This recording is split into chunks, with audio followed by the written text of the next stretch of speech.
Hi. Madam మా అబ్బాయి కుదురుగా ఒక చోట కూర్చోడు. మా అబ్బాయికి ఏడీహెచ్‌డీ ప్రాబ్లమ్ ఏమైనా ఉందా? మా అమ్మాయి సరిగ్గా మాట్లాడలేకపోతుంది. పిలిచినా వినిపించుకోవట్లేదు. మా అమ్మాయికి ఆటిజం సింప్టమ్స్ ఏమన్నా ఉన్నాయా?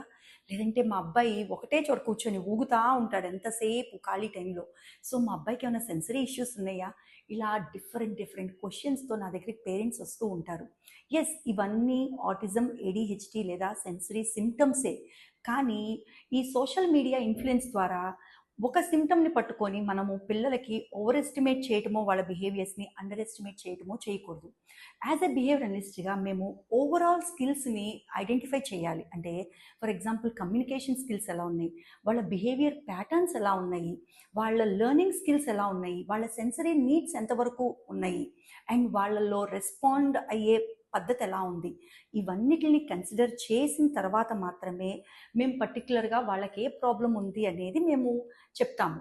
అండ్ మనము ఎంత ఎర్లీగా ఐడెంటిఫై చేస్తే అంత ఎర్లీగా ఈ పిల్లలకి సపోర్ట్ అనేది ఇవ్వచ్చు.